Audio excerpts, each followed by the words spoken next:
Assalamualaikum warahmatullahi wabarakatuh. Salam sejahtera buat kita semua. Nah, jumpa lagi dengan kita kelompok 5 keluarga negaraan.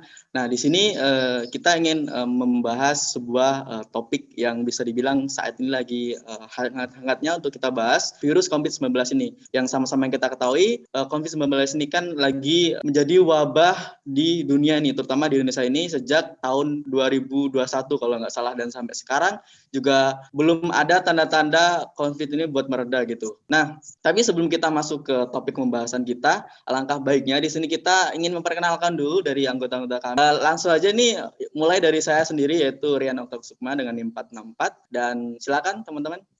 Saya Dinda Putri Nugraheni dengan NIM 466. Saya Prasetya Adi Saputra dengan NIM 468. Saya Undari Aziza Fitri dengan NIM 474. Saya Patar Teguh Janur Bondang, NIM 477. Saya Yozulfa Pambudi, NIM 478. Saya Fiska Natalia Bunga, NIM 480. Saya Auren Taskia Bagaskara, NIM 482. Saya Muhammad Asrafuddin, NIM 484. Nah, langsung saja ini kita masuk ke pembahasan yang ingin kita bahas pada podcast kali ini gitu. Nah, yang pertama nih saya ingin tanya dulu nih sama teman-teman yang ada di sini gitu. Nah, COVID itu kalau menurut teman-teman dari sudut pandang mahasiswa ini sendiri itu apa, bisa dijelaskan? Kalau menurut saya, COVID sendiri ini merupakan sebuah pandemi virus ya, di mana ini merupakan virus varian baru, yaitu varian dari SARS, yaitu SARS-CoV-2, di mana ini virusnya merupakan cukup berbahaya juga ya, karena bisa berdampak sampai ke kematian jika lebih parahnya gitu. Jadi ini seperti pandemi virus yang menyebar ke seluruh dunia.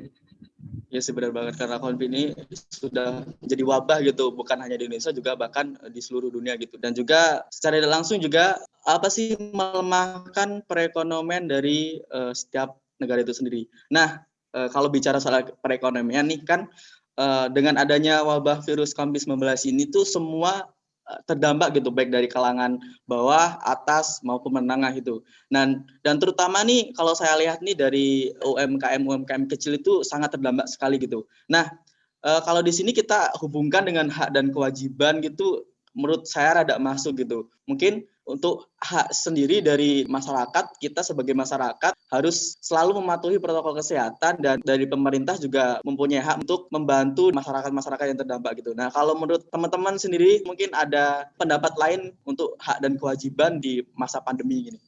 Kalau menurut saya, hak dan kewajiban dari masyarakat sendiri yaitu, kalau hak masyarakat sebagai penduduk adalah mendapatkan layanan kesehatan yang mencukupi dari pemerintah.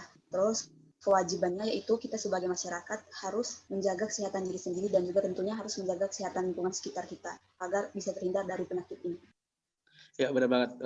Itu adalah salah satu hak dan kewajiban dari masyarakat yang harus kita patuhi untuk menekan laju virus COVID-19 ini. Nah, itu kan tadi dari segi masyarakat. Nah, kalau dari pemerintahnya sendiri nih gimana nih menurut teman-teman? Mungkin gini ya, pemerintah itu memiliki hak untuk menegakkan peraturan-peraturan yang akan ditetapkan ya untuk kayak penanggulangannya ditetapkan gitu untuk kelancaran untuk mengantisipasi COVID ini. Kalau kewajibannya menurut saya pemerintah berkewajiban memperhatikan kesehatan masyarakatnya. Jadi semua masyarakatnya itu harus diperhatikan kesehatannya, tidak lepas dari Ya, benar banget sih. Dan di masa pandemi ini nggak hanya masyarakat sendiri atau pemerintah sendiri yang terus untuk memutus penyebaran virus ini, juga kita ini harus kompak gitu antara pemerintah dan masyarakat supaya virus ini segera berakhir gitu. Nah, sekarang kan juga lagi gencar-gencaran nih pemerintah lagi ngadain program vaksinasi gitu. Nah, yang saya lihat nih terutama nih kan masyarakat yang di pedalaman terutama ini masih banyak yang kurang percaya sama vaksinasi ini sendiri gitu. Yang hoaknya kan mungkin ada yang mengakibatkan kematian, ada yang sampai pokoknya efek sampingnya banyak gitulah. Kan ya sama-sama kita ketahui bahwa vaksin ini enggak semata-mata langsung dikasihkan ke masyarakat gitu. Ada melalui beberapa tahap, kayak yang 3 tahap, tahap pertama, tahap kedua, ketiga, dan sampai disebarkan ke pemerintah ini. Nah, mungkin ini kalau kita kaitkan dengan wawasan dari masyarakat Indonesia sendiri ini yang masih sedikit bisa dibilang kurang lah gitu. Nah, kalau dari teman-teman nih hal itu gimana pendapatnya gitu? Silakan. Kalau menurut aku ya nggak cuman orang yang di pedalaman doang sih yang nggak ngerti sistem kerja vaksin ini sendiri. Soalnya orang-orang kayak di luar negeri deh kita contohkan kayak negara adidaya sekarang ini Amerika Serikat itu banyak mayoritas warganya itu nggak percaya dengan vaksin ini kan, soalnya kayak nggak efektif juga. Mau antara divaksin dan tidak divaksin itu nggak ada bedanya gitu loh. Soalnya kan kalau kita divaksin itu tergantung sama diri kita sendiri gitu. Kalau kita diri kitanya punya imun bagus, otomatis virusnya akan mati gitu pas masuk Idul Fitri. Soalnya kan sistem kerjanya itu menyuntikkan virus COVID yang lemah ini ke dalam tubuh kita. Terus tubuh kita yang akan membuat sebuah imun sendiri itu untuk memberantas virus itu. Jadi imun kita ini dibuat sama diri kita sendiri. Makanya banyak orang-orang yang kayak menolak untuk divaksin itu karena nggak efektif juga. Lebih baik mereka mematuhi protokol kesehatan yang ada gitu. Iya benar banget sih, setuju sama pemikiran Mas Bagas tadi. Mungkin Mas Bagas ini mantan anak biologi ya, tahu banget kalau soal kayak virus-virus gitu. Kan tadi udah disinggung kayak apa pengetahuannya mungkin kurang, terus kayak banyak hoak-hoak yang menyebar gitu tentang vaksin ini. Mungkin dari teman-teman gitu ada cara untuk mengatasi itu semua gitu supaya ya kita mensukseskan sama-sama vaksinasi ini dan segera gitu setidaknya mengurangi laju penyebaran virus COVID-19 ini gitu. Dari segi pemerintah juga kan masalah meyakinkan masyarakat itu sudah dilakukan. Saat Presiden Jokowi itu kan sudah mencontohkan mempraktekkan vaksin itu tersendiri kan. Seperti itu. Terus pemerintah juga seharusnya membuat seperti kampanye atau apalah untuk meyakinkan masyarakat, mengedukasi masyarakat yang luas gitu di media-media. Seperti itu sih. Ya benar banget sih. Dan juga masyarakat gitu juga harus tetap berpikir cerdas gitu, jangan mudah selalu terprovokator dan termakan sama isu-isu yang kurang jelas gitu kepastiannya. Kan sekarang juga banyak nih beredar kayak berita-berita yang hoax gitu, lagi marak-marak banget. Dan kita sebagai masyarakat juga harus pintar-pintar memfilter itu berita mana yang benar dan mana yang salah gitu. Nah tadi kan udah kita bahas, udah kita singgung sedikit nih mengenai tentang vaksinasi sendiri nih yang sedang dilakukan oleh pemerintah. Nah kalau menurut dari teman-teman yang ada di sini ini vaksinasi sendiri ini masuk ke dalam kewajiban atau hak untuk masyarakat sendiri? Kalau menurut dari teman-teman sendiri ini gimana? Bisa diargumenkan gitu? Kalau menurut saya sih ini merupakan hak dari warga ya, karena kan bisa memilih untuk vaksin atau untuk tidak vaksin gitu.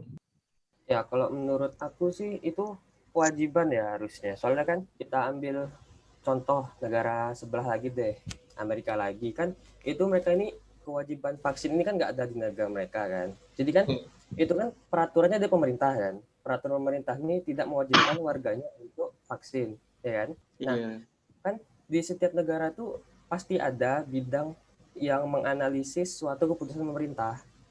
Misalnya kayak di Amerika nih, si Presiden Joe Biden ya sekarang, itu kan memberikan statement kalau vaksinasi itu tidak wajib. Nah, otomatis kan setelah dianalisis datanya itu malah mengakibatkan angka positifnya itu makin melonjak gitu loh. Jadi menurut aku ya vaksin itu suatu kewajiban, walaupun ya balik lagi ke poin saya sebelumnya itu tergantung badan sendiri imunnya bagus apa enggak. Iya sih, benar tadi yang dikatakan Mas Bagas. Mungkin Mas Bagas ini turunan Amerika atau gimana sih, dari Amerika terus gitu.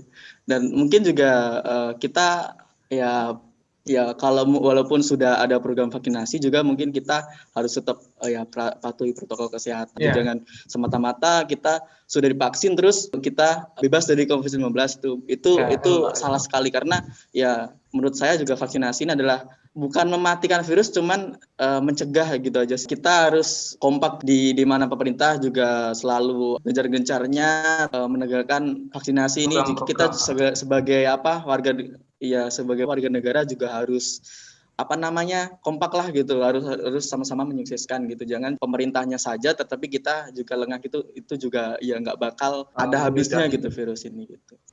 Mungkin sekian sedikit podcast dari kelompok 5, kelompok kami yang membahas tentang COVID-19, dan mungkin kalau ingin kita bahas lebih dalam lagi nih nggak akan ada habisnya mengenai COVID-19 ini, dan berhubung waktu kita juga sudah habis jadi kita cukupkan sampai di sini. Kami mengucapkan terima kasih atas perhatian teman-teman semua. Wassalamualaikum warahmatullahi wabarakatuh. Waalaikumsalam.